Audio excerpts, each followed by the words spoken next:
Hello students, कैसे आप? I hope आप सभी अच्छे होंगे, आपकी प्रिपरेशन भी अच्छी चल रही होंगी। उसी प्रिपरेशन में कॉन्सेप्ट को बूस्ट करने के लिए मैं सकलेन आर्यन, आपका मैथमेटिक मेंटोर, इजीली मैं आपका स्वागत करता हूं। मेरा आपसे सवाल ये है कि आज तो हम एक नया चैप्टर चालू करने ही वाले हैं, ठीक है। परम्यूटेशन एंड कॉम्बिनेशन आज से हम स्टार्ट कर देंगे। सवाल मेरा ये है कि इसके पहले जस्ट हमने कौन सा चैप्टर कंप्लीट किया है? देखो, याद तो होना चाहिए ना, अगर आप लोगों ने वो लेक्चर अटेंड किए तो। हमने किया है लीनियर इनइक्वालिटीज। मैंने अलग अलग मेथड बताई थी, प्रॉपर्टी बताई थी, क्वेश्चन भी सॉल्व करवाए थे। तो लीनियर इनइक्वालिटीज में उम्मीद करता हूँ आपको अच्छे समझ में आ गया होगा। आज से हम स्टार्ट करेंगे एक new chapter, permutations and combination. और आज का जो हमारा लेक्चर रहेगा ना, लेक्चर 1, उसमें हम इंट्रोडक्शन देखेंगे, बेसिक थ्योरम 1, थ्योरम 2, थ्योरम 3 या जितने भी थ्योरम आज के लेक्चर में हम कंप्लीट कर सकते हैं उन्हें कवर करेंगे। उस पर बेस्ड क्वेश्चन करेंगे और भी बहुत सारी चीज़ें आज के हमारे लेक्चर में। बिना किसी देरी के टॉपिक पर आते हैं, परम्यूटेशंस एंड कॉम्बिनेशंस। तो थोड़ा सा समझते हैं कि ये है क्या। देखो, नाम से पता चल रहा हूँ, कॉम्बिनेशंस मतलब किसी चीज को कंबाइन कर दिया, ठीक है। परम्यूटेशंस मतलब सर परम्यूटेशंस का हमें मतलब नहीं पता, तो ये समझ लीजिए कि आपके पास 3 कलर है ना। कौन कौन से कलर है? 3 कलर है। थोड़ा सा मैं आपको समझाता हूँ परम्यूटेशन होता क्या है।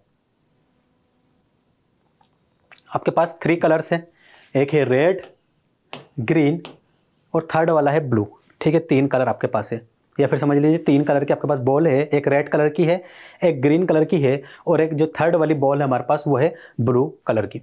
अब मैंने बोला कि भैया आपको पेयर बनाना है और 2-2 के पेयर बनने चाहिए, सिर्फ 2 बॉल आना चाहिए एक, अगर आप ग्रुप बनाए, पेयर बनाए तो आप बोलेंगे कि सर यहाँ पर हमारे पास 3 बॉल्स है, ठीक है, हमको इसके पेयर बनाना है और कंडीशन दे दी गई कि पेयर में सिर्फ 2 ही आनी चाहिए, कोई 2 बॉल्स, ठीक है, 2-2 के पेयर्स। तो सर सबसे पहले हम एक पेयर बना लेते हैं, उसमें हम रख देते हैं रेड को ग्रीन के साथ, ठीक है, आपने रख दिया। सेकंड कोई पेयर, सर सेकंड पेयर में काम करते हैं ना, रेड को ब्लू के साथ रख देते हैं, हमने यह कर दिया, ठीक है। आगे और भी पेयर बनेंगे, ऐसी बात नहीं, बताऊंगा कैसे बनेंगे। लेकिन ये जो पेयर बना है ना, ये वाला, सिर्फ ये वाला, ये क्या बन गया? परम्यूटेशंस। क्या बन गया? परम्यूटेशंस। इसे ही कहते हैं परम्यूटेशंस। अब यहाँ पर कॉम्बिनेशन लगा है, रेड और ग्रीन का कॉम्बिनेशन, ठीक है ना। समझ में आपको परम्यूटेशन एंड कॉम्बिनेशन कैसे बनता है? आसान था। अब बोलेंगे सर और भी पेयर बनाए जा सकते हैं, आपने रेड का ग्रीन के साथ, रेड का ब्लू के साथ बना दिया है। अब एक काम करते हैं, हम ग्रीन का रेड के साथ बना लेते हैं और ग्रीन का ब्लू के साथ पेयर बनाना था। अब कुछ बच्चे बोलेंगे सर ये वाला पेयर तो ऑलरेडी बन चुका है। कहाँ बना है? सर रेड और ग्रीन का पेयर बन चुका है, यहाँ पर आपने ग्रीन रेड लिखा है, तो इसे तो आप हटा दीजिए।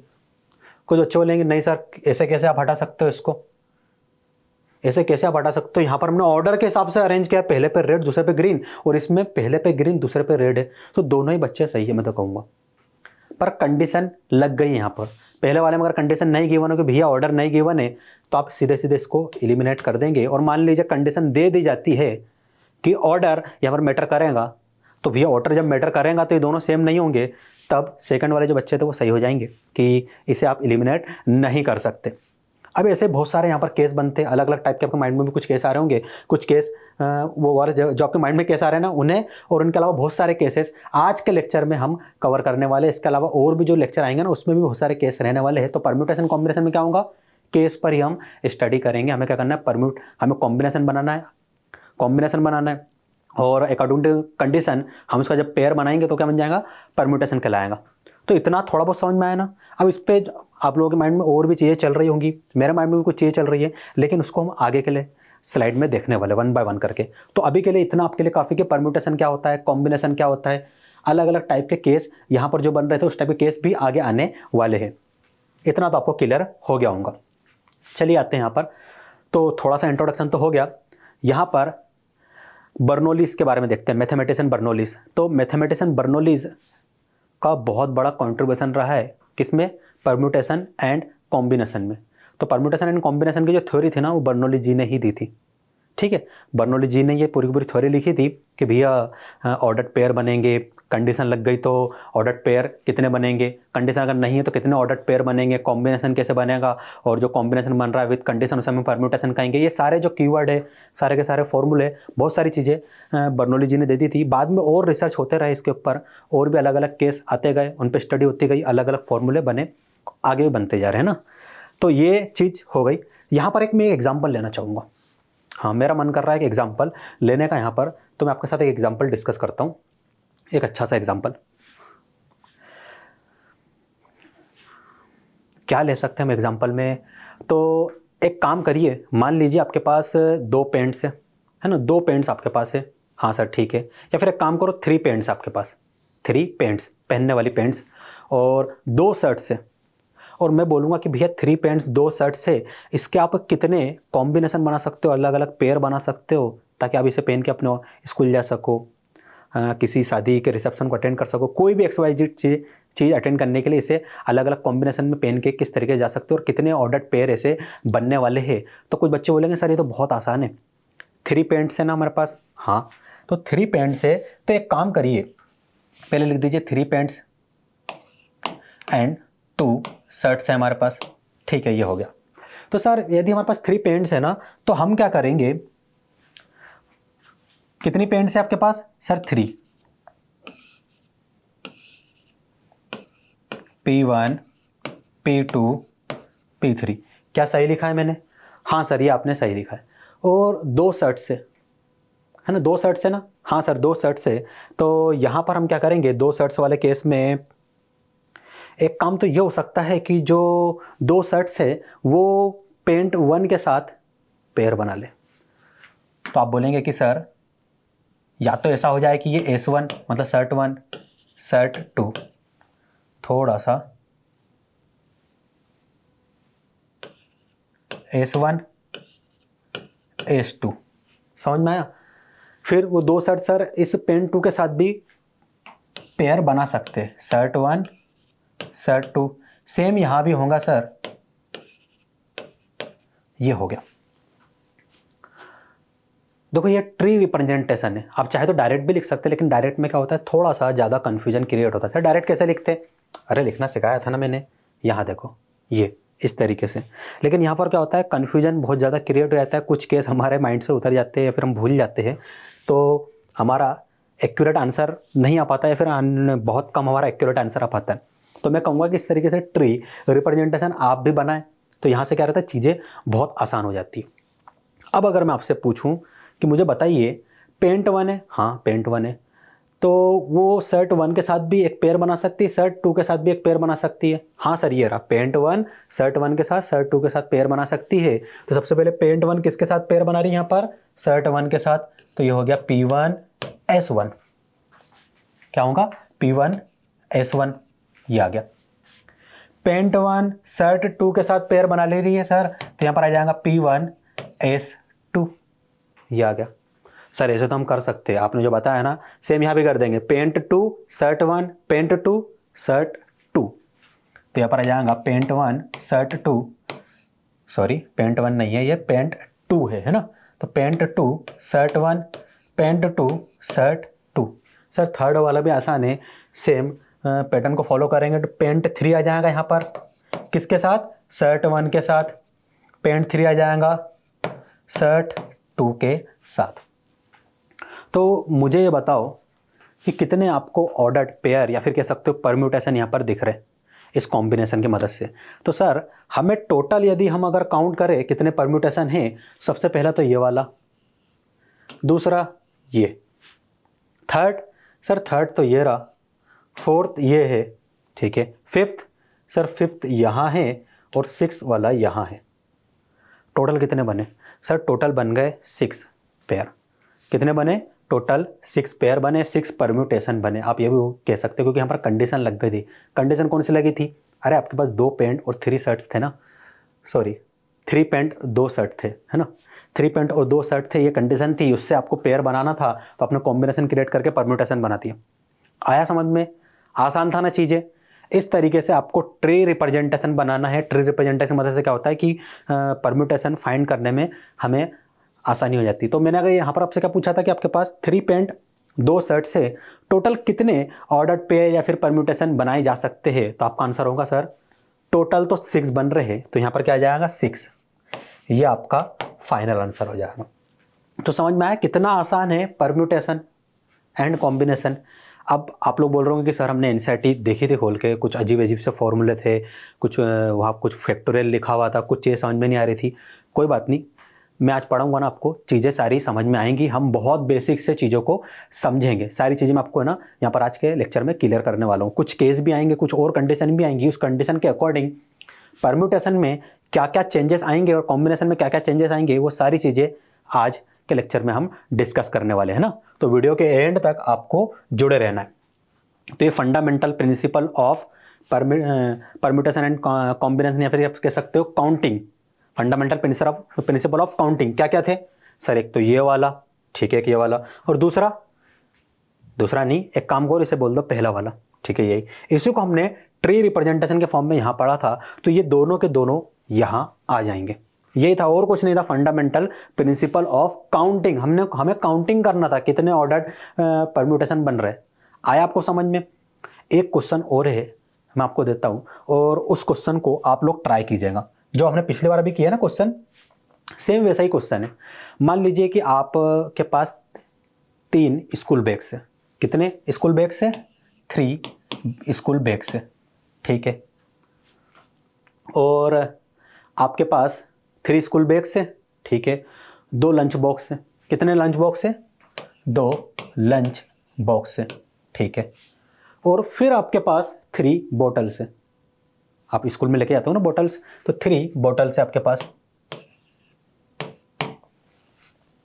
अब मुझे बताइए कि मान लीजिए आपने बैग 1 चूज किया और लंच बॉक्स 2 चूज किया और यहाँ से बॉटल 3 चूज कर ली, तो एक पेयर बन गया। लेकिन मैं जानना चाहता हूँ कि अलग अलग कॉम्बिनेशन के साथ आप कितने परम्यूटेशन बना सकते हैं। सर ये परम्यूटेशन क्या है? ये रहा, बस ये बनाना है, ठीक है। इसको थोड़ा सा और आसान शब्दों में कहूँ तो मुझे पेयर बना के दिखा दो, बस, और कुछ नहीं। मैं आपको देता हूँ 1 मिनट का समय, ट्राई कीजिए।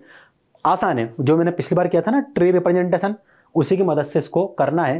कीजिए, कोशिश कीजिए, क्या आएगा मुझे बताइए। मतलब मैं तो सॉल्व करूँगा ही, आप कोशिश कीजिए एक बार, फिर आंसर चेक करना है कि हमारा आंसर मैच हो रहा है कि नहीं हम दोनों का।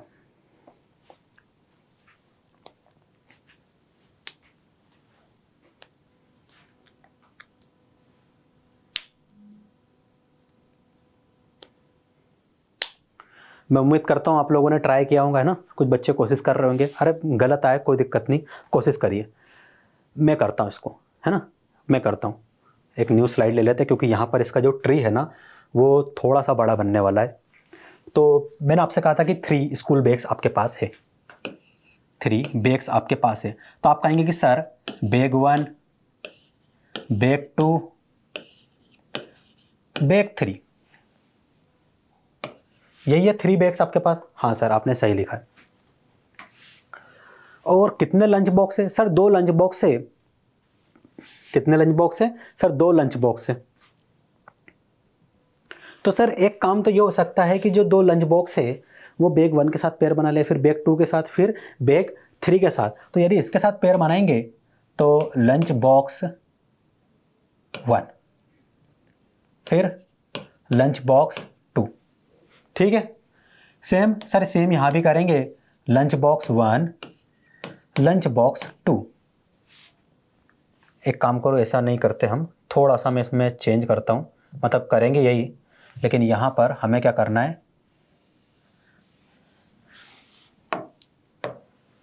ये बैग 1 है, ये बैग 2 है, और ये बैग 3 है, ठीक है, ये बैग 3 है।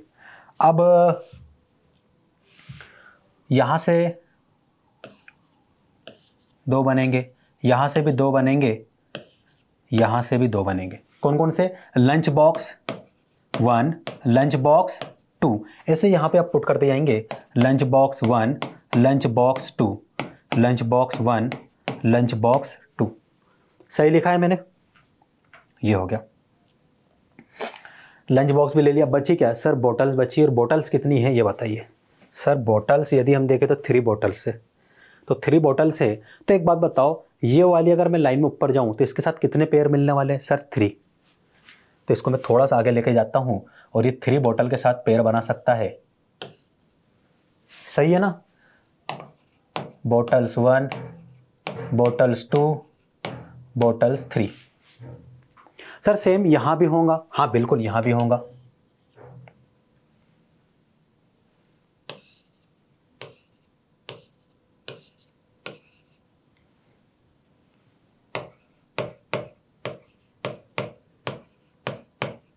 इस तरीके से आपको लिखते जाना है ईच केस के लिए। इसके लिए लिखते हैं हम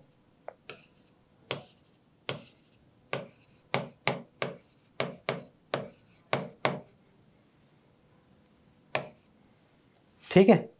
और इसके लिए इस तरीके से लिख देता हूँ, यहाँ पर थोड़ा स्पेस की कमी हो रही है।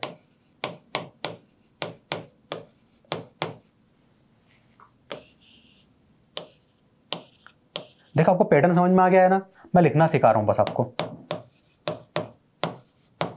कुछ बच्चों ने बनाया होगा, बिल्कुल ऐसा ही बनाया होगा, तो मैं कहूँगा कि बिल्कुल आपने सही बनाया है। ये आ गया।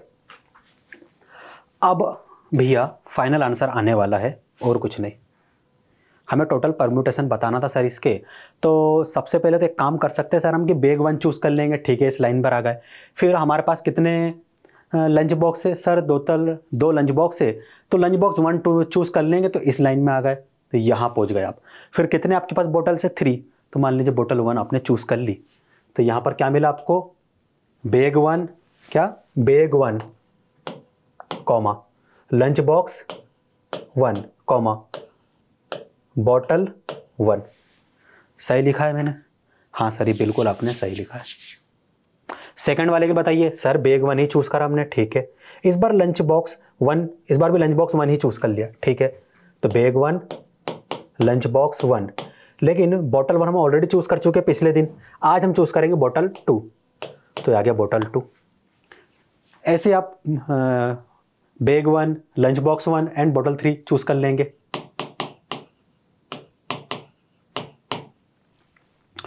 पैटर्न समझो, ऐसे बार बार लिखते रहोगे ना तो फिर हो गया भाई। पैटर्न समझो सर, यहाँ पर B1 कांस्टेंट था, LB1 भी कांस्टेंट था, मतलब फिक्स था। बॉटल 1 2 3 चेंज हो रहा था सर। तो ये दोनों थे कहाँ सर? ये दोनों यहाँ थे। इस वाले केस में सर, इस वाले केस में आ जाएगा बॉटल 1 लंच बॉक्स 2 और sorry bag 1 lunch box 2 and bottle 1। आगे बता सकते हो? हाँ सर, ये दोनों फिक्स रहेंगे, हमने ऊपर भी देखा था। तो यहाँ पर आ जाएगा bag 1 lunch box 2 bottle 3। Third वाले में bag 1 lunch box 2 bottle sorry यहाँ पर 2 आएगा और यहाँ पर आएगा 3। इसी तरीके से बाकी भी आपको फील करने, समझ में? बाकी भी आपको फील करने। तो यहाँ पर यदि हम देखें तो 3 + 3 6, तो टोटल 7 × 3 कितना हो जाएगा? 21। कितने पेयर बनेंगे टोटल? 21 पेयर बनेंगे। सॉरी, कुछ गलती कर दी हमने। 1 2 3 4 5 6 है, और 3 के साथ बॉटल के साथ ये चेंज हो रहा है, तो 6 × 3 कितना हो जाएगा? 18। कितना हो जाएगा? 18 हो जाएगा। ये समझ में आया? ये आप लोग फील करेंगे ना, ये मैं नहीं करने वाला। अब इसे करने बैठ जाऊंगा तो हो गया हमारा लेक्चर आज कंप्लीट। तो ये आप लोग करेंगे, मेरा काम था थोड़ा बहुत समझा देना, बाकी थोड़ा हिंट देना, बाकी सारी चीज़ें आप करेंगे। तो ये आपका होमवर्क है, बनाते बैठे रहिए लिस्ट और टोटल काउंट करिए कि टोटल 18 आ रहे हैं या नहीं। आगे बढ़ते हम। हाँ, एक क्वेश्चन आ गया है, उसको सॉल्व करते हैं।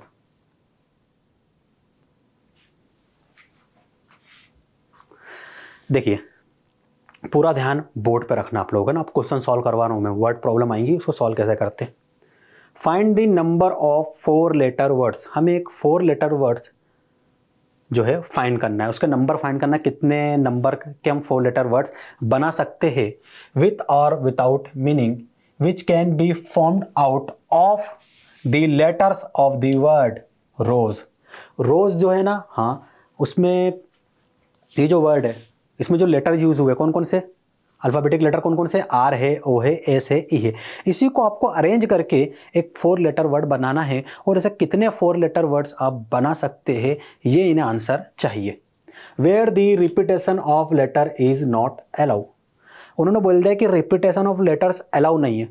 सर ये तो लास्ट वाली लाइन समझ में नहीं आई है। जब समझ में नहीं आई है तो हम इसको अप्लाई कैसे करेंगे? पहले तो आप ये बताइए लास्ट वाली लाइन का मतलब क्या है।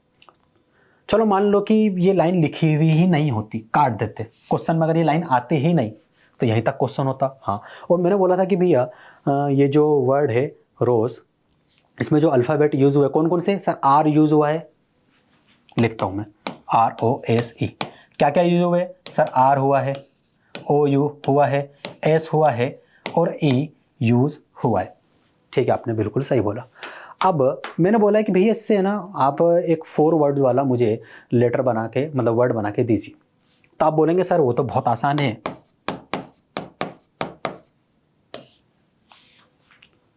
राजमौली ने RRR बनाई थी, हमने 4R बना दिया, है ना सर, ये हमारा आंसर है। अगर ये लाइन नहीं लिखी होती तो मैं बोलता हूँ हाँ ये आप मतलब आंसर तो नहीं, लेकिन एक परम्यूटेशन बन गया, ऐसे और भी बनेगा लेकिन उसमें से एक ये भी है। मैं बोलूँ हाँ सही लिखा आपने, लेकिन उन्होंने यहाँ बोल दिया कि भैया रिपीटेशन अलाउ नहीं है। देखो उन्होंने क्या बोला है, रिपीटेशन अलाउ ही नहीं है। अब जब उन्होंने बोल दिया रिपीटेशन अलाउ नहीं है, तो आपने सेकंड प्लेस पे आर को कैसे यूज़ कर लिया, थर्ड प्लेस पे आर को कैसे यूज़ कर लिया, फोर्थ प्लेस पे आर को कैसे यूज़ कर लिया? क्यों? क्योंकि आपने फर्स्ट प्लेस पे आर को यूज़ कर लिया है। अब second, third and fourth place पर आर नहीं आएगा, कोई और अल्फ़ाबेट आना चाहिए। उनका कहने का मतलब ये है। समझ में आया आपको? ठीक है ना? आया कि नहीं आया समझ में? हाँ सर आ गया। अब भैया अगर मैं बोलूं कि बना के दिखाओ तो आप बोलोगे सर आसान है, हम क्या करेंगे, फर्स्ट प्लेस पे 4 वर्ड, हमें 4 अल्फ़ाबेट वाला एक वर्ड बनाना है ना, तो फर्स्ट पे पहले आर को फिक्स कर देंगे, फिर जो OSE बचेगा उसको अलग अलग पेयर वाले वाइज बना लेंगे। ठीक है, बना लिया। फिर सर फर्स्ट पे हम फिक्स कर देंगे O को, फिर जो 3 लेटर्स बचेंगे है ना, अल्फ़ाबेट बचेंगे, उनको हम रिप्लेस करते रहेंगे अलग अलग पोजिशन पे। कब तक करते रहोगे ऐसे सर? जब तक आंसर नहीं आएगा। ठीक है भैया, मान लिया आपकी बात कि आप ये करते रहोगे, तो मुझे बताओ आंसर आ जाएगा क्या? हाँ सर आ जाएगा आंसर। मैं कहूँगा कि हाँ ठीक है, कुछ बच्चे अगर अच्छे से केस बना लेते हैं तो उनका आंसर सही आएगा, लेकिन ज़्यादातर का आंसर गलत आ जाएगा।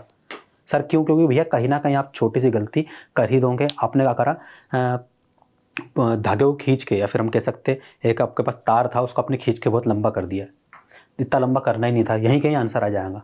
सर कैसे, वो बताइए? क्योंकि देखो ना वहाँ पर आप अलग अलग केस बनाओगे, कहीं ना कहीं कोई छोटा सा केस छूट जाएगा और आंसर आपका गलत हो जाएगा। तो मैं कहूँगा कि आसान है भाई इसको सॉल्व करना। सर कैसे? तो मुझे बताओ ROSE है ना, कितने अल्फ़ाबेट है सर? 4 अल्फ़ाबेट है।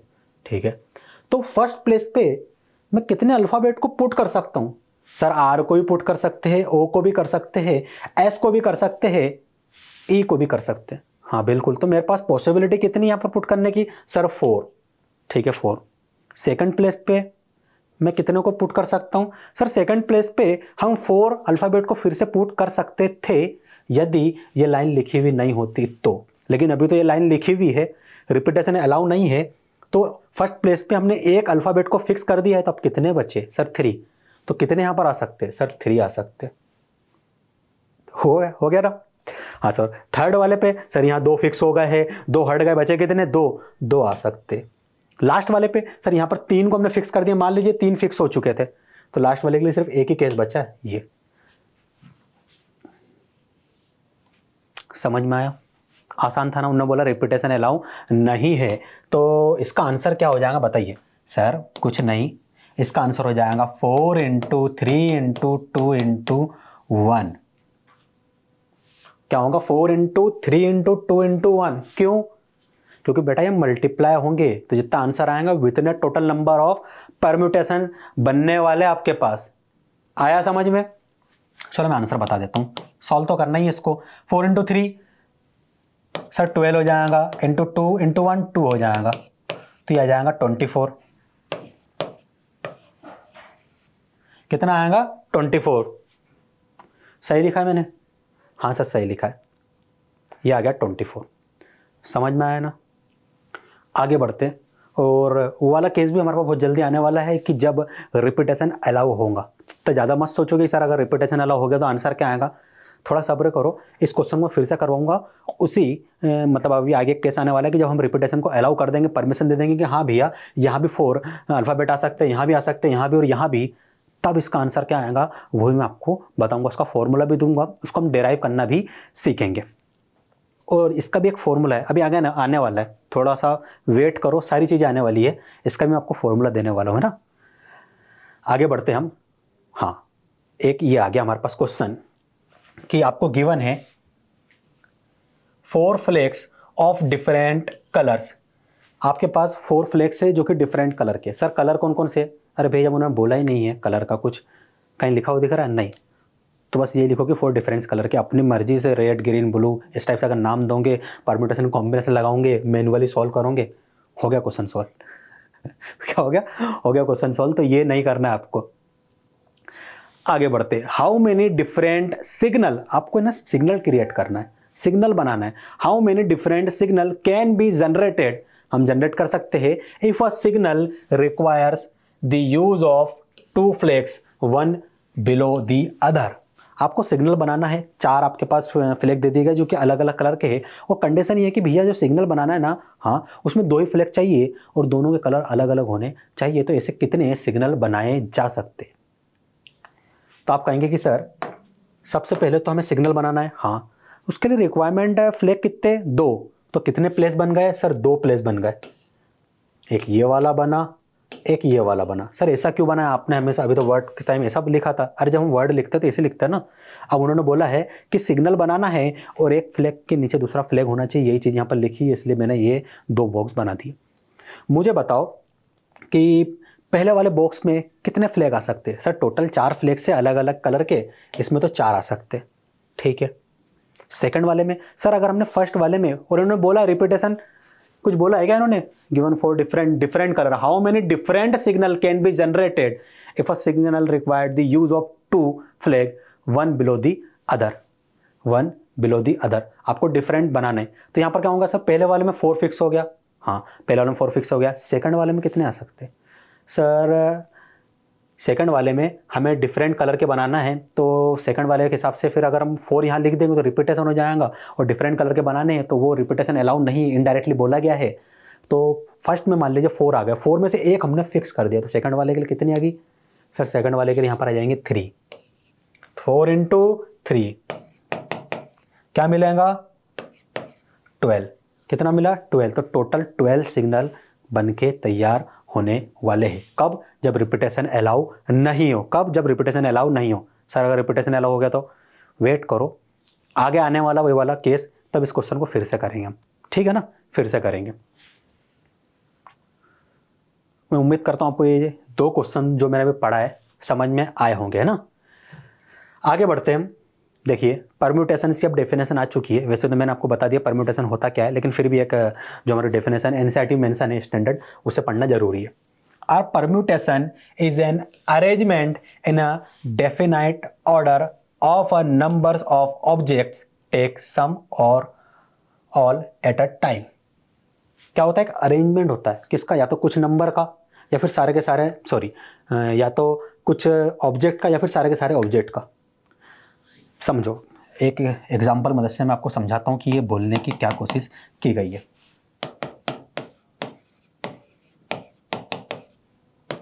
मैंने लिखा है नंबर, है ना? नंबर लिखा है, तो पहली कंडीशन तो मैंने आपको ये लगा दी कि भैया इस जो नंबर वाला वर्ड है इसमें अलग अलग अल्फ़ाबेट यूज हुए। कौन कौन से? NUMBER। अगर डिस्टिंक्ट अल्फ़ाबेट की बात करूं तो सर टोटल 6 अल्फ़ाबेट है। सही बोला आपने। लेकिन मुझे एक वर्ड क्रिएट करना है जिसमें 3 अल्फ़ाबेट ही होने चाहिए। तो आप कहेंगे कि सर ठीक है 3 प्लेस रिजर्व कर देते, 3 प्लेस रिजर्व कर सकते। हाँ बिल्कुल कर सकते। ये हो गया। सर इसको तो हम आसानी से कर सकते हैं। हाँ बिल्कुल कर सकते हो। ये हो गया। 3 वर्ड को ही चाहिए मुझे, 3 वर्ड ही चाहिए। तो देखो ना, अगर मान लो ये वाला केस यहाँ बनता है तो NUM आ गया। कितने ऑब्जेक्ट आए? 3 ऑब्जेक्ट आए, उसके कॉम्बिनेशन से एक परम्यूटेशन बना। अब मैंने आपको बोल दिया कि भैया मुझे NUMBER से एक वर्ड बनाइए जिसमें 6 प्लेस होने चाहिए, और इसका कॉम्बिनेशन बनाइए, टोटल परम्यूटेशन मिलने वाला है, वो बताइए कितना होगा। तो आप कहेंगे कि सर आसान है, इसमें भी 6 अल्फ़ाबेट थे, यहाँ भी 6 अल्फ़ाबेट आने वाले, तो सारे के सारे ऑब्जेक्ट को मैंने ले लिया कि ले लिया? हाँ ले लिया। यहाँ पर कुछ ऑब्जेक्ट को लिया, तो यही चीज़ यहाँ लिखी हुई है, number of object taken some or all eight a time. या तो कुछ ऑब्जेक्ट को लेंगे या फिर सारे ऑब्जेक्ट को लेंगे। तो जितने भी बनने वाले हैं यहाँ पर पॉसिबल केस, और यहाँ पॉसिबल केस बनेंगे। तो अगर मान लो ये यहाँ पर पहला केस बनता है NUM, तो उसे हम क्या कहेंगे? परम्यूटेशन। मान लो यहाँ पर पहला ही केस बन जाता है NUMBER, या फिर कोई और केस बन जाए BER NUM, तो वो क्या कहलाएगा? परम्यूटेशन कहलाएगा। समझ में आया ना?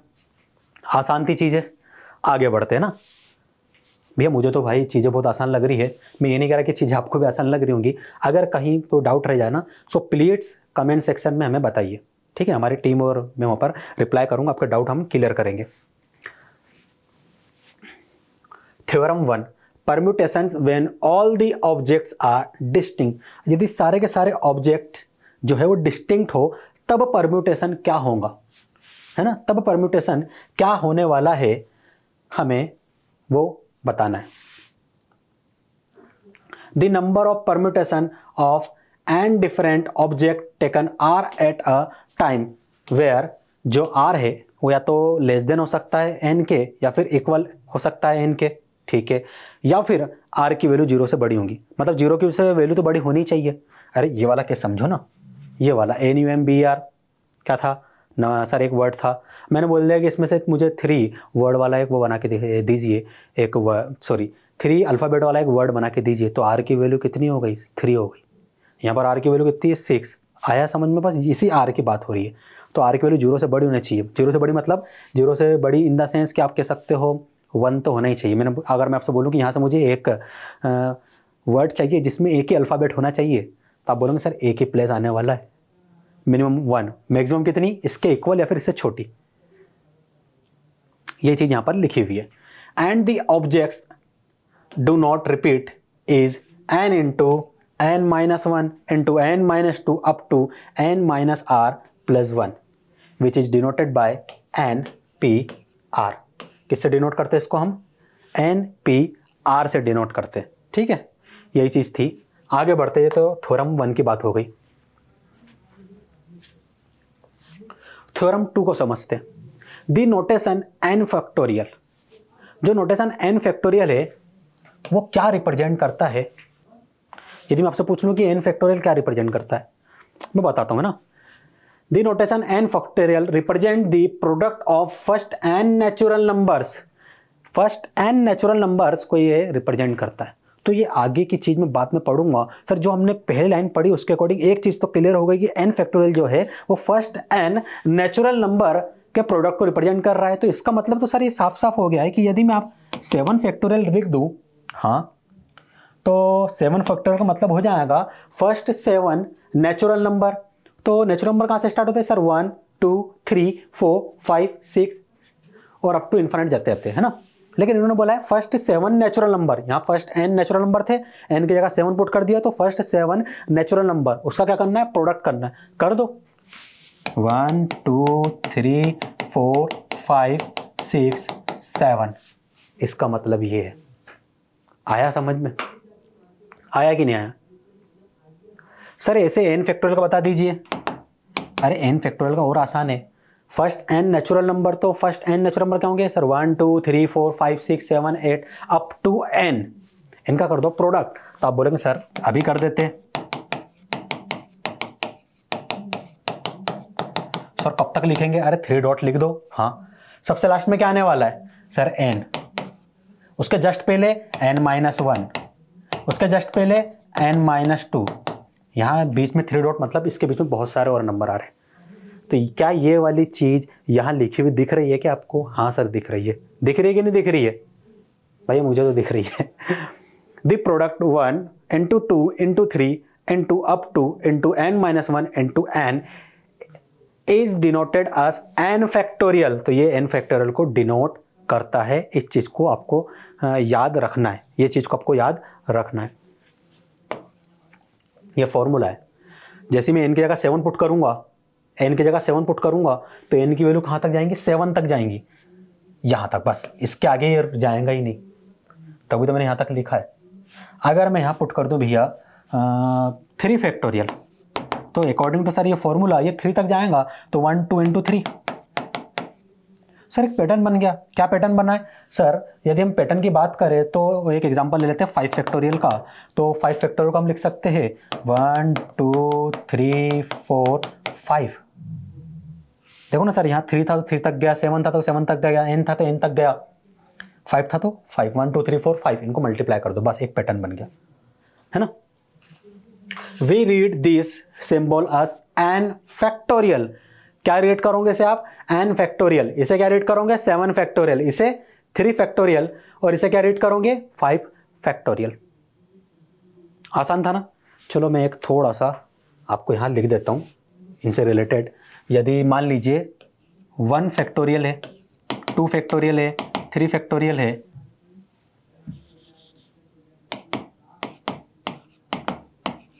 5 फैक्टोरियल है ना, अप टू n फैक्टोरियल, इसे नोट करना है आपको, ना कि पिछले वाले को। तो यहां से सर n फैक्टोरियल का तो हमें फॉर्मूला पता है, फर्स्ट n नेचुरल नंबर को आपस में मल्टीप्लाई कर दो, ठीक है। 5 का सर फर्स्ट 5 नेचुरल नंबर को आपस में मल्टीप्लाई कर दो। 4 फैक्टोरियल फर्स्ट 4 नेचुरल नंबर को आपस में मल्टीप्लाई कर दो।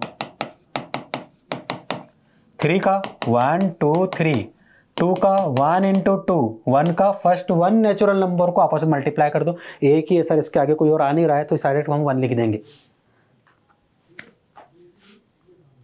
आया समझ में?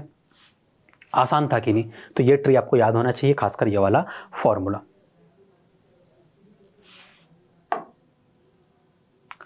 अब भैया यहां पर आ गया है क्वेश्चन n फैक्टोरियल से रिलेटेड, और मैं कहूंगा बहुत आसान से क्वेश्चन है ना। 2 क्वेश्चन आपकी स्क्रीन पर, पहला वाला क्वेश्चन तो ये रहा, और दूसरा वाला क्वेश्चन ये है। इन क्वेश्चन को मैं सॉल्व करवाऊंगा अभी, है ना। तो आपको पूरा ध्यान बोर्ड पर रखना है, समझना है कि किस तरीके से मैं इस क्वेश्चन को सॉल्व कर रहा हूँ, हम एल्गोरिथम क्या यूज़ कर रहे हैं, हमें किसकी वैल्यू फाइंड करनी है, उसके लिए हम कौन कौन सी स्टेप को अप्लाई कर रहे हैं, सारी चीज़ आपको ध्यान रखनी है। ऐसा नहीं कि 8 फैक्टोरियल लिखा है तो 1 से लेकर 8 तक का सारा मल्टीप्लाई कर दिया, 9 फैक्टोरियल लिखा तो 1 से लेकर 9 तक के सारे फर्स्ट नेचुरल नंबर को आपस में मल्टीप्लाई कर दिया, 10 फैक्टोरियल लिखा तो फर्स्ट 10 नेचुरल नंबर को आपस में मल्टीप्लाई कर दिया। ये नहीं करना है, ये करोगे उलझ जाओगे, बहुत बुरे तरीके से उलझोगे। तो फिर क्या करना है, बोर्ड पर ध्यान दो, मैं बताता हूँ क्या करना है। क्या लिखा है, इफ 1 डिवाइडेड बाय, क्वेश्चन आपके पास क्या है, if 1 divided by 8 factorial plus 1 divide by 8 factorial plus 1 divided by 9 factorial, 1 divided by 9 factorial plus, sorry plus नहीं है, हाँ यहाँ प्लस नहीं है, यहाँ पर आपको प्रिंट मिस्टेक है, तो इसको आपको ध्यान रखना है। यहाँ पर इक्वल का साइन है ना, इसे आपको करेक्ट करना है, इक्वल है यहाँ पर, x divided by 10 factorial, x divided by 10 factorial. Then आपको वैल्यू फाइंड करनी है इस x की। एक बार क्वेश्चन मैच करने दीजिए मुझे, सही है। बताओ मुझे क्या करोगे, और मुझे पता है अगर मैं आपको बोल दूंगा ना सॉल्व करो क्वेश्चन को, आप लोग क्या करोगे, पेन उठाओगे सीधे सीधे, फर्स्ट 8 नेचुरल नंबर को मल्टीप्लाई कर दिया, सेम यहाँ लगाएंगे अप्लाई, और सेम मेथड यहाँ पर लगा देंगे, और फिर सर हम एलसीएम ले लेंगे, फिर क्वेश्चन सॉल्व कर लेंगे। अरे भैया उलझ जाओगे, आंसर नहीं आया, करके देख लेना। और मुझे पता है तुम्हारी कैलकुलेशन कितनी अच्छी है, तुम कितना अच्छे तरीके से एलसीएम लोगे, कितने अच्छे तरीके से उसको मल्टीप्लाई करोगे। तो फिर सर करे क्या, क्या करें, तो पूरा ध्यान बोर्ड पर रखना। देखो मैं क्या करता हूँ, 1 डिवाइड बाय 8 फैक्टोरियल है ना, इसे एज इट इज लिखे रहने दो, ठीक है सर। 1 डिवाइड बाय 9 फैक्टोरियल, इसको मैं क्या लिख सकता हूँ सर, क्या लिख सकते हैं इसको, थोड़ा सा पीछे चलते हैं, है ना, वापस यहाँ आते हैं। भैया मेरा जो मन कर रहा है कि ये जो 4 फैक्टोरियल है ना, हाँ सर, इसको क्या मैं ये लिख सकता हूँ क्या, 4 इंटू 3 फैक्टोरियल। सर समझ में नहीं आया, कोई बात नहीं। 4 फैक्टोरियल क्या था, 1 2 into 3 into, sorry 1 into 2 into 3 into 4, यही था ना। हाँ सर, तो एक बात बताओ, ये 4 को एज इट इज लिखे रहने दो, ठीक है सर, लिखे रहने दिया। इसे मैं क्या लिख सकता हूँ सर, ये तो 3 फैक्टोरियल की वैल्यू है, 3 फैक्टोरियल लिख दिया हमने। क्या मैं इसको अरेंज करके लिख सकता, 4 इंटू 3 फैक्टोरियल लिख सकता हूँ कि लिख सकता हूँ? हाँ सर लिख तो सकते हैं आप। तो एक पैटर्न नहीं बन गया कि 4 फैक्टोरियल को 4 इंटू 3 फैक्टोरियल लिख सकता हूँ? हाँ सर। सर ऐसे तो आप यदि इसको हम देखें, हाँ तो 4 इंटू 3, ठीक है, 4 इंटू 3 इंटू ये जो है ना, हाँ इसे आप 2 फैक्टोरियल लिख सकते हैं। पैटर्न समझ में आया? आया कि नहीं आया? हाँ सर लिख तो सकते। तो सेम प्रॉपर्टी भैया मैं यहां पर अप्लाई करने वाला हूं। कहां पर? यहां पर, यहां। तो ये प्रॉपर्टी इसलिए मैंने आपको समझाई। 9 फैक्टोरियल को हम क्या लिख सकते हैं सर? 9 को लिख सकते हैं 9 8 7 6 5 4 3 2 1। और राइट हैंड साइड जो है उससे भी हम ब्रेक कर देंगे तो हो जाएगा 10, 9, 8, 7, 6, 5, 4, 3, 2, 1। सर इसे आपने क्यों कुछ नहीं लिखा? थोड़ा सा वेट करो, अभी बता दूंगा क्यों नहीं लिखा मैंने। 1 divided by 8 factorial plus 1 divided by, यहाँ कुछ बनता हुआ दिख रहा है क्या? हाँ सर, यदि इसको हम गौर से देखें तो इसे एज इट इज लिख रहने दीजिए। ठीक है, लिख दिया 9 इंटू, सर ये जो है ना, हाँ ये 8 फैक्टोरियल की वैल्यू है सर ये तो यहाँ तो आप 8 फैक्टोरियल लिख सकते। आया समझ में? हाँ sir, is equal to x divided by, इसके लिए कुछ बताओ। सर यहाँ भी आपने 8 फैक्टोरियल बना दिया, यहाँ भी 8 फैक्टोरियल ऑलरेडी है, तो इसे भी 8 फैक्टोरियल बना सकते। कैसे? 10 इंटू 9। ठीक है, 10 इंटू 9 लिख दिया। ये जो है ना सर, ये 8 फैक्टोरियल ही तो है। ठीक है भैया, 8 फैक्टोरियल है तो लिख देता हूँ मैं, लिख दिया मैंने। तो 1 डिवाइडेड बाय 8 फैक्टोरियल प्लस, ये हो गया ना? हाँ सर ये हो गया। अब बताओ क्या मैं डिनोमिनेटर से 8 फैक्टोरियल को कॉमन ले सकता हूँ? हाँ सर ले सकते हैं। तो यहाँ क्या बचेगा? डिनोमिनेटर में 1, यहाँ क्या बचेगा? 9 is equal to x 10 into 9 into 8 factorial. सही लिखा है मैंने? 8 फैक्टोरियल को राइट हैंड साइड में भेज देंगे। पहले तो यहाँ एलसीएम लीजिए। सर एलसीएम आ जाएगा 9 और न्यूमरेटर बनेगा 9 plus 1 which is equal to 10 और 8 फैक्टोरियल को हमने न्यूमरेटर में शिफ्ट कर दिया है। बाकी सारी चीजें एज इट इज। कुछ कैंसिल हो रहा है? हाँ सर, ये दोनों तो गए, ये दोनों तो चले गए। तो 10 divided by 9 is equal to हमें मिला x डिवाइडेड बाय 10 इंटू 9। फिर 9 को राइट हैंड साइड में भेज दिए तो 10 is equal to 9 into X divided by 10 into 9। 9 से 9 cancel, 10 is equal to X divided by 10 मिल जाएगा सर। 10 को जब हम लेफ्ट हैंड साइड में शिफ्ट करेंगे तो 10 into 10 is equal to X हो जाएगा और एक्स की वैल्यू 100 हो जाएंगी। क्या होंगी? 100 होंगी। भैया मुझे तो आसान लगा, पूरा पूरा क्वेश्चन आसान लगा।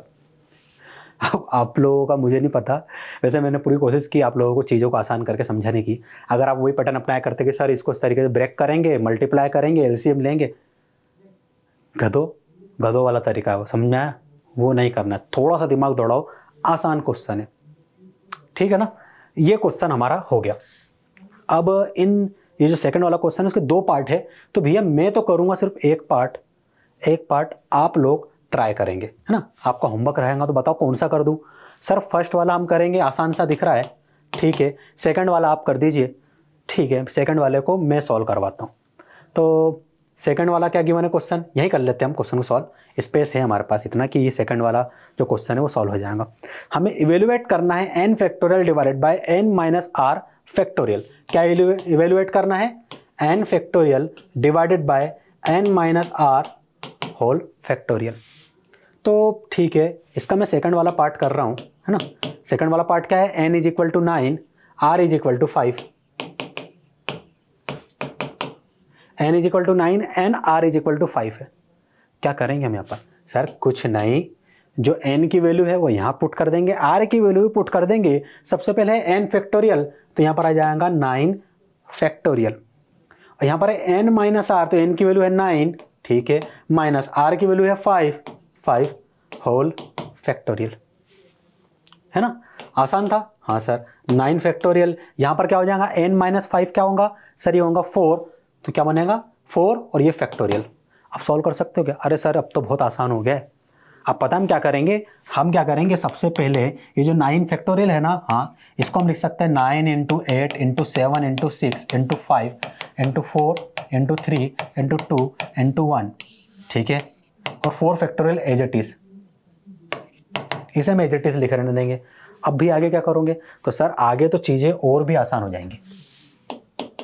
डिवाइड में 4 फैक्टोरियल है, हाँ बिल्कुल है सर। यहाँ एक पैटर्न दिख रहा है कि ये वाले मल्टीप्लिकेशन है ना, हाँ, ये 4 फैक्टोरियल के इक्वल ही है, तो यहाँ पर हम पुट कर देंगे 4 फैक्टोरियल। बाकी ये मल्टीप्लाई जो थे 9, 8, 7, 6, 5, ये आपस में मल्टीप्लाई हो जाएंगे, n to 4 फैक्टोरियल आ जाएगा सर यहाँ पर, ठीक है भैया। तो 9 8 7 6 5 इंटू 4 फैक्टोरियल।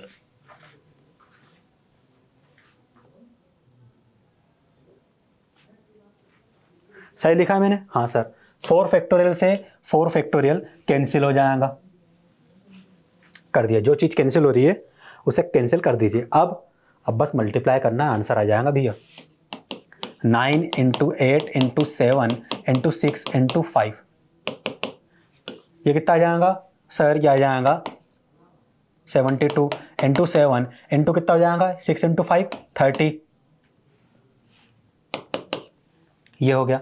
थोड़ा सा और ब्रेक करते हैं। 72 इंटू 7 इंटू 3 इंटू 10, 30 को हमने 3 इंटू 10 लिख दिया। ठीक है सर, 72 इंटू 7 इंटू 3 कितना हो जाएगा 21 इंटू 10। तो यहाँ पर आप मल्टीप्लाई करेंगे रफ वर्क में 72 को 21 से, तो 2 7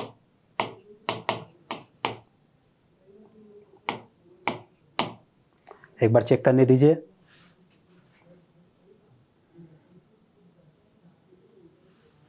हम्म, 72 और 7 30, 72 21, तो 2 और 7 2 जा 4, 2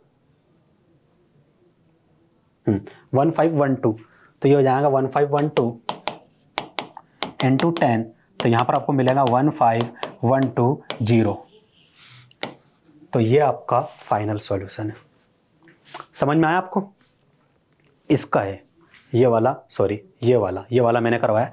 ये वाला आपका होमवर्क है, आप लोग घर पर ट्राई करेंगे। कमेंट सेक्शन में मुझे बताएंगे कि इसी मेथड से अभी मैंने करवाया, उसी मेथड से आपने फर्स्ट वाले को सॉल्व किया, सेकंड वाले क्वेश्चन के फर्स्ट पार्ट को सॉल्व किया, आपका आंसर क्या आया है कमेंट में मुझे बताएंगे, मैं चेक करूँगा, है ना। आगे बढ़ते हैं हम। ये भी हमारा हो गया है। हाँ, एक थ्योरम 2 हमारे पास आई है, तो थ्योरम 2 को भी हम पढ़ते हैं। ज़्यादा चीज़ें नहीं बची है, जो मेन चीज़ें थी ना हम देख चुके हैं, क्वेश्चन भी अच्छे वाले अभी तक हम कर चुके हैं। थोड़ी बहुत चीज़ें और बची है, बस ये लेक्चर जल्दी खत्म होने वाला है। Permutations when all the objects are distinct. मान लीजिए सारे के सारे ऑब्जेक्ट्स आपके पास डिस्टिंक्ट है, तब परम्यूटेशन क्या होगा, इसके हम थ्योरम 1 देख चुके। थ्योरम 2 देखिए। थ्योरम 1 में क्या था, रिपीटेशन अलाउ नहीं था, यही था ना। थ्योरम 2 में क्या होगा, the number of permutations of different objects taken r at a time where repetition is allow is n power r। क्या है, n पावर r। यदि रिपीटेशन अलाउ कर दूं तो क्या होगा, n पावर r हो जाएगा। तो भैया अब वक्त आ गया है वापस पीछे जाके जो हमने क्वेश्चन सॉल्व किए था ना, जहां पर हमने रिपीटेशन अलाउ नहीं किया था, उसको अब रिपीटेशन अलाउ करके देखते हैं कि उसका आंसर अब क्या आता है। तो ये जो क्वेश्चन था ROSE, ये आपके पास एक वर्ड था जिसके 4 अल्फाबेट थे, ROSE। चारों के चारों अल्फाबेट क्या है, डिस्टिंक्ट है कि नहीं डिस्टिंक्ट? हाँ सर, डिस्टिंक्ट तो है। और इस क्वेश्चन में रिपीटेशन अलाउ नहीं था, तो आंसर क्या आ रहा था सर? इसका आंसर आ रहा था 4 इंटू 3 इंटू 2 इंटू 1, यही आ रहा था ना। हाँ सर। अरे मैं बोलूँगा ये तो n फैक्टोरियल के इक्वल है। n किसके इक्वल है, 4 अल्फाबेट, यहाँ पर तो 4 अल्फाबेट के इक्वल आ गया। सर ये भी हम देख चुके। अब यहाँ पर था रिपीटेशन नॉट अलाउ। अगर रिपीटेशन अलाउ कर दूँ तो सर, रिपीटेशन यदि हम अलाउ कर देंगे तो थ्योरम 2 के अकॉर्डिंग इसका आंसर हो जाएगा n पावर r। क्या होगा, n पावर r। तो ठीक है, रिपीटेशन अलाउ करके देखते।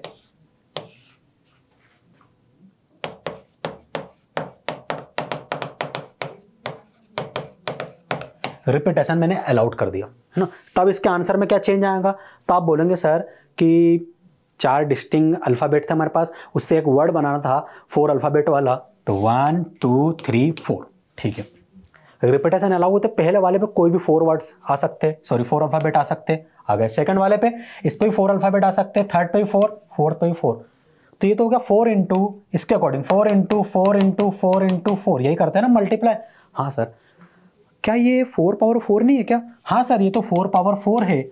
और हमने वहां पर जब रिपीटेशन अलाउ होता तो फॉर्मूला क्या देखा था सर? हमने देखा था n power r, n power r देखा था। n क्या थे, नंबर ऑफ प्लेस, कितने प्लेस का बनाना है, कितने प्लेस थे 4। n पावर r, r के अकॉर्डिंग कितने प्लेस थे 4। r क्या है, हमारे पास कितने डिस्टिंक्ट ऑब्जेक्ट है, कितने ऑब्जेक्ट है 4, तो यहां पर आ गया 4। देखो मैच हो रहा है, आया समझ में? लिंक कर दी हमने सारी चीजों को, आसान था ना। ठीक है, तो भैया ये भी आपका मैंने क्लियर कर दिया है, ये वाली चीज। अगर यहाँ तक कोई डाउट रहा हो सो प्लीज़ कमेंट सेक्शन में पूछिए, है ना, हम उसको नेक्स्ट लेक्चर में डिस्कस कर लेंगे। अब देखो आपके पास एक थ्योरम 3 आई है। तो थ्योरम 3 में क्या बोला गया है, द नंबर ऑफ, एक मिनट, यहाँ पर हमारे पास कुछ चेंज भी हुआ है, permutations when all the objects are not distinct object. अब इससे पहले हम क्या देख रहे थे कि हमारे पास सारे के सारे ऑब्जेक्ट डिस्टिंक्ट थे, दो केस बने, परमिशन अलाउ नहीं थी, मतलब रिपीटेशन अलाउ नहीं था, रिपीटेशन अलाउ था। लेकिन अब क्या हो रहा है कि डिस्टिंक्ट ऑब्जेक्ट्स है ही नहीं, ऑब्जेक्ट्स ही रिपीट हो रहे हैं ऑलरेडी। अब कौन कौन से केस बनेंगे वो वाली बात है। देखो अलग अलग केस आ रहे कि नहीं आ रहे, बहुत इंटरेस्टिंग है permutation and combination.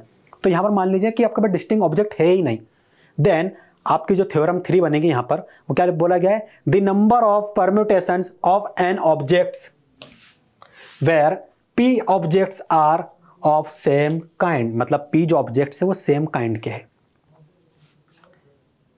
And rest are all different, then इसका आंसर क्या होगा, n factorial divided by p factorial.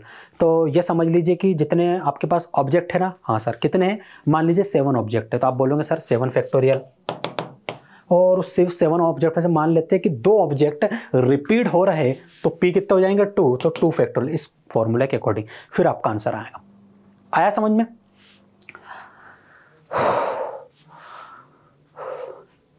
आगे बढ़ते हम, ये चीज तो हो गई।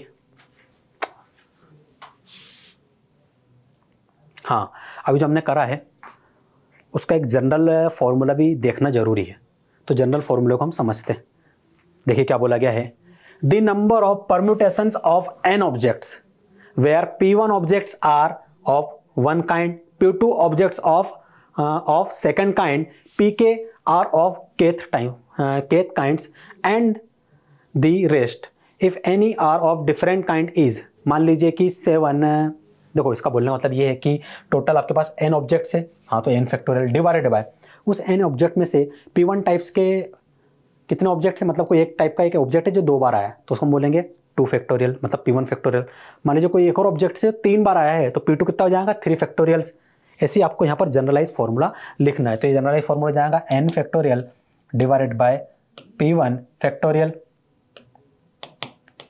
p2 factorial, p3 factorial up to pk factorial. यही लिखा है यहाँ पर, ठीक है ना।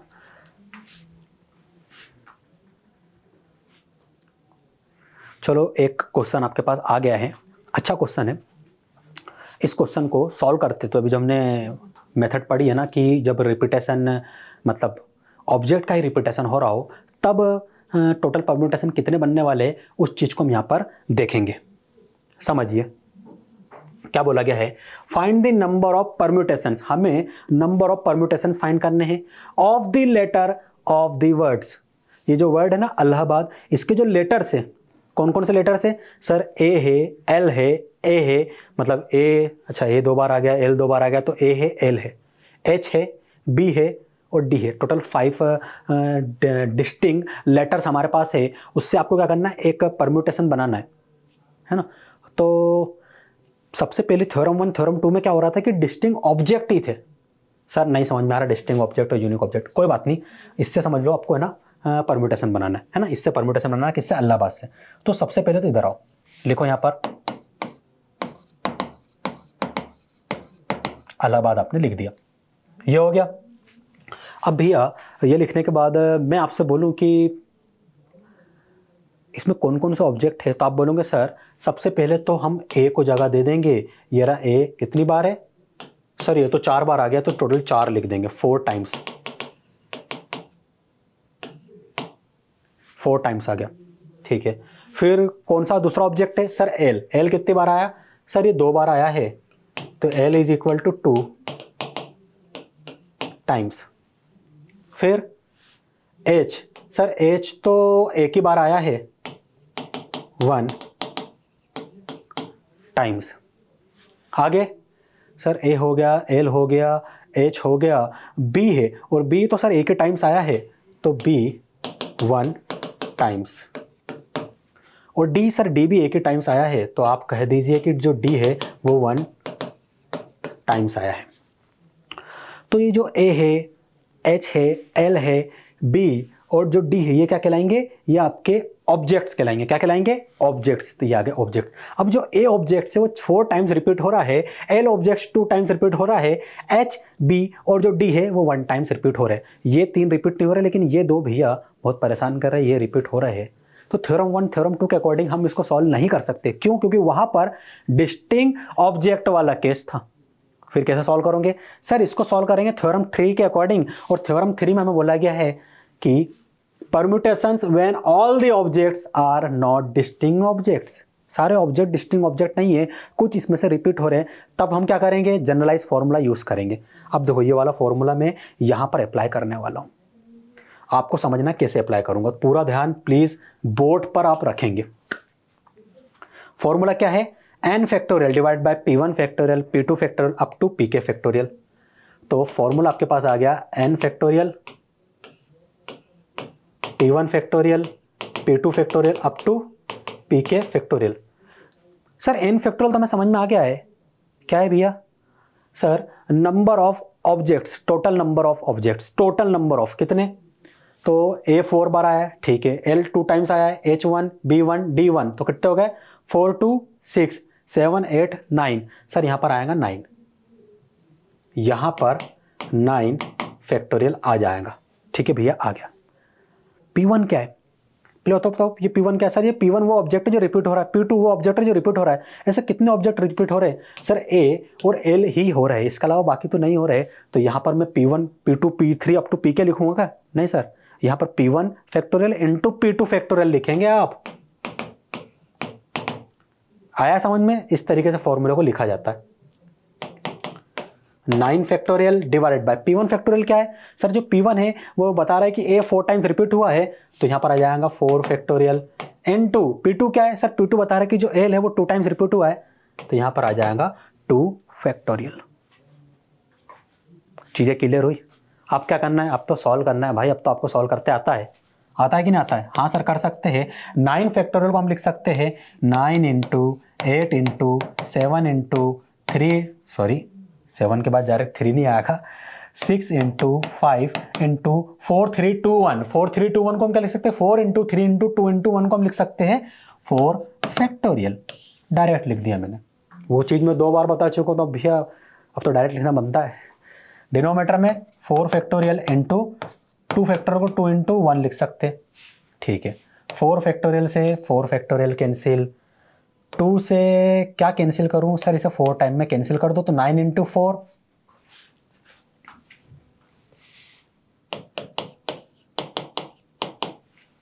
9 इंटू 4 7 6 5 इंटू 7 इंटू 6 इंटू 5। अब इसको आप लोग सॉल्व करेंगे कि मैं सॉल्व करूं? सर ये हो जाएगा 36। एक काम करते हैं सर, 4 इंटू 5 कर देते, तो यहाँ पर आ जाएगा 20 इंटू, ये हो जाएगा 42। हाँ 42 इंटू 9। सर ये भी सही है। और यहाँ पर आ जाएगा 10, यहाँ से जो 2 आएगा 2 इंटू 10, 2 को मल्टीप्लाई कर देंगे 9 से 18 इंटू 42, 18 42 को आपस में मल्टीप्लाई करेंगे 6, तो 1 2 कम 2 3।